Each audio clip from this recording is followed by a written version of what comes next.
In this video, I'm gonna be talking about the good things, the bad things, and the ugly things about not the Bush Clash, the Cookout Clash from Bowman Gray Stadium. So, yeah, I mean, I don't know how I have done this video before, but it was terrible because it was me in 2022. Ew.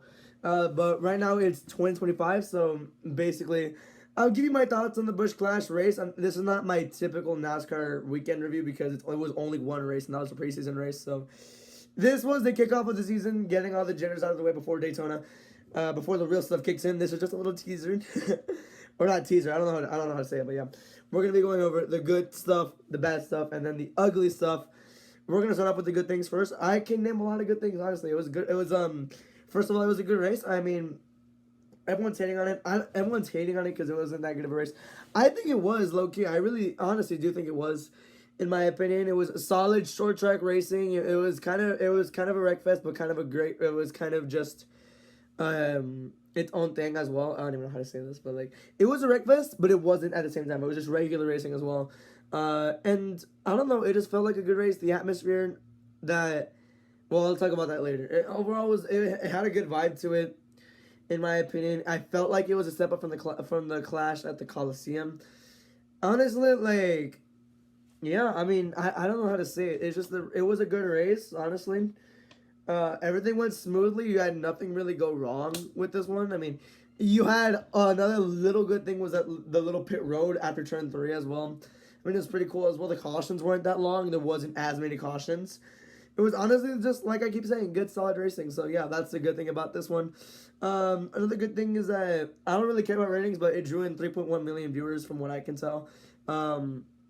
Yeah, honestly, I think that's a pretty good thing. I mean, they only had like 1 million last year because it was in Los Angeles, and plus it was moved up a day before, and really like, what's it called? It was moved up because of heavy rains, which we're gonna hit the next day. So, I mean, logically, it was a good idea, but just never worked out for them in their favor. So, yeah, that last year's had 1 million, and then you had the year before, I think it was 3.4 million in 2023. That was the year of the Wreckfest one. Oh God, that one was in LA. That one had I forgot who the halftime performer was. I can't lie, but that was in LA. That had a good. It had a really good. I don't even know how do I say it. It's not an influencer. It had a pretty good music artist that did the halftime show, so no wonder everyone viewed that. But this is a good ratings for something that's not in LA and for something that did not have some big star headline it with a halftime show. Honestly, it still did pretty well in my opinion. They didn't even promote it as much as the Los Angeles clashes were. I mean, because I rarely saw this one in commercial. The only race I really saw during the commercials of any football game were on Fox, were the Daytona 500. They never really promoted this race, and they still got a good rating out of it. That's good. We move on to the bad stuff. I thought there would be more good things, and this race was just really good in my opinion. I don't know, but we move on to the bad things. Honestly, the good thing about this, another good thing, is that there's not that many bad things or ugly things here. But now let's actually move on to the bad things about this race. The crowd, the crowd, and the way Fox handled it. I saw videos of people at the track, and the whole atmosphere was amazing. Everyone just wanted to be there. It wasn't as kind of crappy as the crowds were back in Los Angeles, because in Los Angeles, like, no one really, like, it was kind of awkward, especially if you go to Ice Cube's performance. Like, it was just it just felt awkward with this one. I saw videos of the whole thing. Like, everyone just had high energy, high anticipation. But on TV, you could not hear a single second of that. I mean, they would be saying the crowd is going wild. You can't hear anything about it. And you would hear the crowd go wild for Chase Elliott because he's the sport's most popular, or the crowd boom because it's Denny Hamlin. You couldn't hear anything. So I feel like they need to step it up from there. But it's not that bad, but it's still kind of a bad thing because, like, it should be an electric vibe, and it really didn't feel like that on TV. But it's alright. It's alright.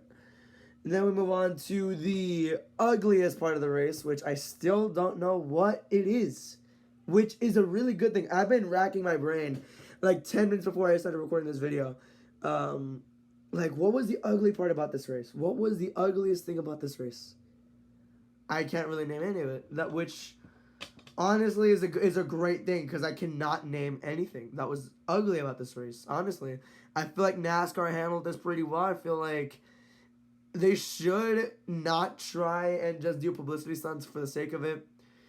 I mean, it's cool to go at a historic venue like the Coliseum, but just for it to be a publicity stunt, I feel like it wasn't a good idea.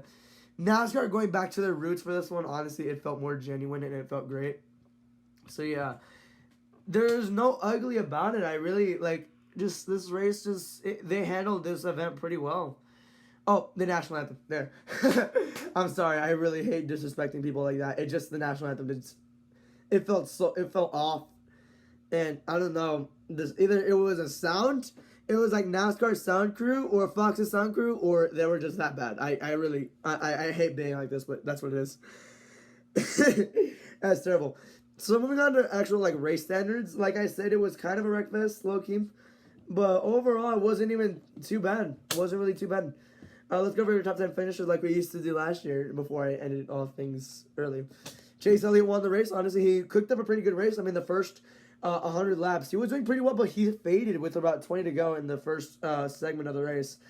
But ultimately, I think they made an adjustment during the halftime break, and then he was able to get all his speed back, and he won the race like that. Ryan Blaney was able to get second. Ryan Blaney, he went all the way from 23rd. He had to take a provisional.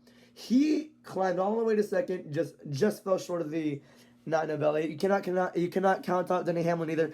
He ran third. He did great as well. I mean, he won or he didn't win the stage. He just led at the halftime break. But that was really the only part where he really led. So yeah, but he still had a good race. Logano was catching up towards the end of it. He ended up getting fourth. Bubba Wallace got fifth, which is pretty cool there.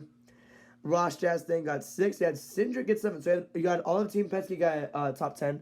Reddick got eighth. He was running pretty well in the beginning. He just dropped back to eighth. It's not too bad, but still, yeah. You got SVG. You get ninth, which honestly I think is pretty impressive for his standards because this is a freaking short track. He is used to driving cars that go on road courses and all that. He's used to driving supercars or whatever. So I suck at this.